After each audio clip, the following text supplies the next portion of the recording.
Story time! Merong isang lalaki na bago pumanaw yung tatay niya ay kinausap siya. May binigay yung tatay niya sa kanya na maliit na bato. Sabi ng tatay niya, "Anak, ito lang yung kaya kong maipamana sa'yo." Ngayon, itong lalaki nagtataka siya, aanhin ko to. Sa isip ng lalaki, aanhin ko tong bato na to. Kahit saan pwede ako makapulot nito. Sabi ng tatay niya, humanap ka ng lugar kung saan mo yan pwedeng maibenta. Tapos pumanaw na yung tatay niya. Ngayon itong lalaki, naisip niya, sinong bibili nitong bato? Pero sinabi nung tatay niya, huling habilin sa kanya ng tatay niya ay humanap siya kung saan niya yung maibebenta, pumunta siya sa palengke.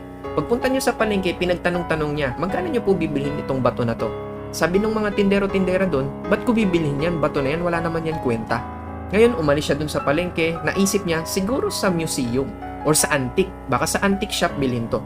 Ngayon, pumunta siya sa antique shop, pinakita niya doon sa nagbabantay, magkano niyo po bibilhin to?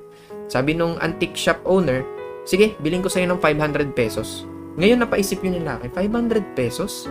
Ito na ba yung pamana sa akin ng tatay ko? So sabi niya dun sa antique owner, sige, babalikan ko po kayo.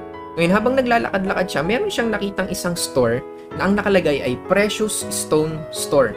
So medyo na-curious siya, Precious Stone. So pinuntahan niya, pinasok niya, tapos tinanong niya yung nagbabantay, "Sir, magkano niyo po bibilhin itong bato na to?" Sabi nung nagbabantay, "Sige, patingin muna." Tinitingnan nung nagbabantay, tapos biglang sumigaw yung nagbabantay, "Naku sir, saan niyo po ito nakuha? Napakamamahaling bato po nito. Pwede ko po itong mabili sa inyo for 10 million pesos. Ang tawag po dito sa bato na ito ay serendipite.